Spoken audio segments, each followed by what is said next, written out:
Hi everyone, I'm Zahra from Self Care for Educators. I hope you are doing really well. In this video, I want to talk about the role of self-compassion and mindfulness in teaching styles and need satisfaction of both students and teachers.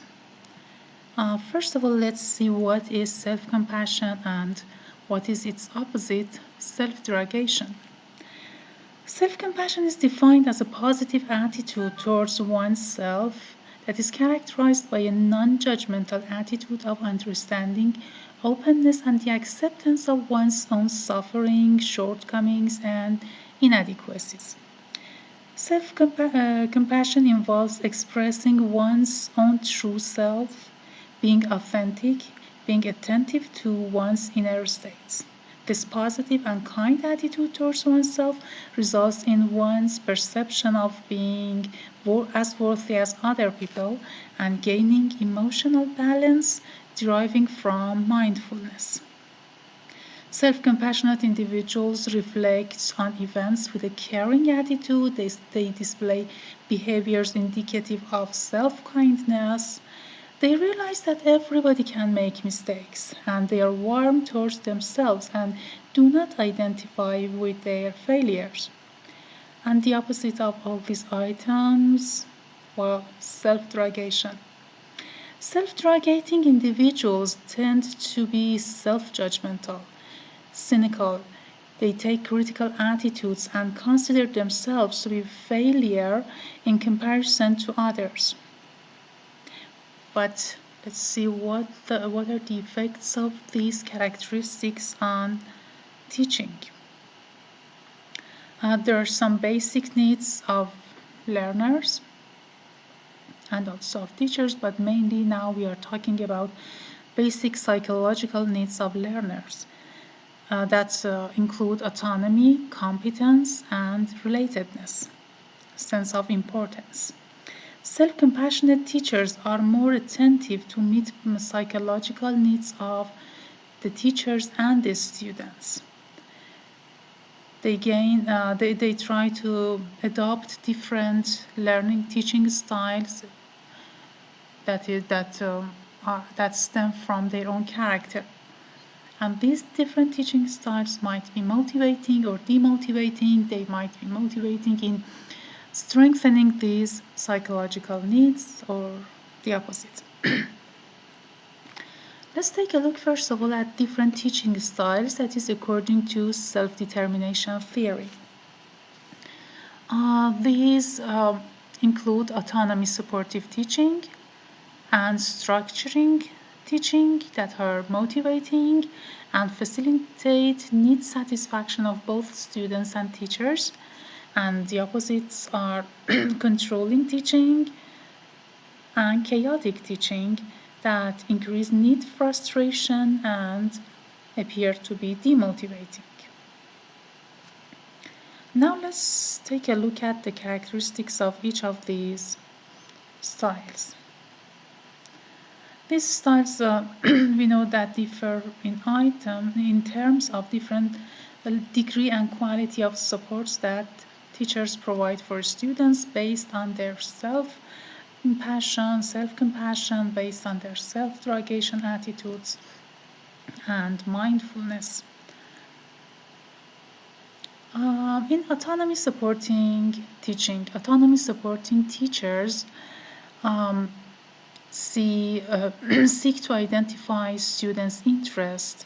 They try to involve students in learning activities and they find meaningful. Thus, they favor choice of students. These teachers display patience and accept expressions of negative affect. They favor students' choices but guide them through the way.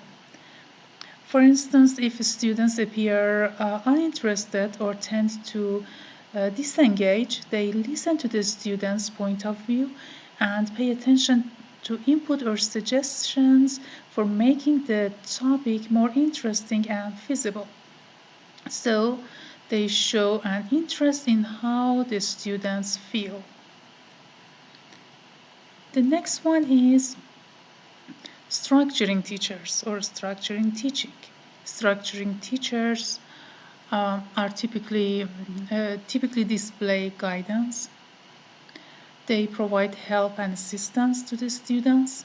They suggest strategies that enable students to feel more competent, and they may suggest which strategies work better and talk about the advantage of these different strategies to the students. They do not control the strategies adopted by the students. For instance, they explain how to solve a new problem step by step, and then ask students to work by themselves at their own pace to find their best strategies. These two styles are considered to be motivating because they satisfy students' basic psychological needs of autonomy, competence, and relatedness that we talked about. But now let's go to demotivating styles.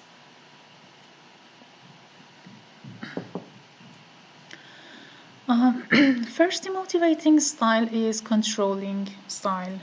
Controlling teachers put unreasonable pressure on the students. They are demanding, limiting engagement or the exercise of choice.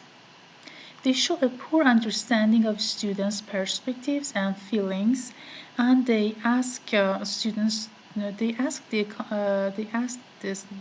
the students to accomplish the impossible. They decide how and when a task must be done, and no choice is given to the students. These teachers decide to make this decision on their own, and this makes students feel guilty or ashamed if they fail to follow the instructions. The fourth category is chaotic teacher. Chaotic teachers have a permissive, laissez-faire attitude. They just leave students on their own. They are not clear in their expectations. They relinquish their own role as leader to the students, and they leave students uncertain to what to do and what is expected from them. The controlling and chaotic styles are considered demotivating since students feel the teacher has abandoned them, which can make them feel undeserving, unimportant, and incompetent, the opposite of meeting their psychological basic needs. The self-compassionate teachers have better resources to be supportive and thus to display a higher tendency to use to use autonomy, supportive, and structuring styles. By contrast, the higher the teacher's tendency to engage in self-judgment and criticism, that is self-derogation, the greater their need frustration and burnout is, which is likely to result to ego depletion and the tendency to implement a chaotic or controlling style. But what is burnout? And as you know, burnout is when people at their work have no energy and no willingness to continue. They are at the kind of state of emotional exhaustion, and they give up to attempt to repair relationship. The opposite of burnout is personal accomplishment, which is characterized by perceived realization and a good fit between one's personal and achieved goals. Okay, let's see what we can do with this self-compassion, mindfulness, and self-derogation. In conclusion, we can say that self-compassion can shape teachers' need satisfaction, which in turn emerge as related to personal accomplishment and implementation of motivating style, whereas self-derogation is related to need frustration, burnout, and controlling or chaotic style. So it is important to create autonomy supportive teaching environment like listening to the students' opinions, offering choices to the students, and acknowledging students' feeling. Why? The answer is to facilitate the students' need satisfaction. So there is a relationship between students' need satisfaction and teachers' need satisfaction. A solution can be by implementation of mindfulness practices that are useful for cultivating students' mindfulness skills, and such implementation may increase the teacher's positive teaching behaviors as well as decrease negative responses to non-supportive or controlling teaching climate. Recognizing and drawing on self-compassion to promote is very important to promote need satisfaction and prevents burnout, and that is the key to encourage adoption of autonomy, supportive, and structuring styles. As you see, by implementing mindfulness practices at school, we can lower the pressures, the controls, and also teachers can decrease their level of control through self-compassion and mindfulness practices for both students and teachers. And when mindfulness takes place, when people can increase their self-compassion and lower their self-drugation, the pressures lower, the suffering lowers and lower, and you see the control on the that is governed by the left side of the brain lowers, and the pleasure, the realization that are controlled by the right side of the brain are promoted. In this way, we see students and teachers' well-being, that is the aim of the goal of education. In this presentation, I used these two sources. The first one is an article by Lee et al., Autonomy, Supportive Teaching, and Basic Psychological Need Satisfaction Among School Students, the Role of Mindfulness.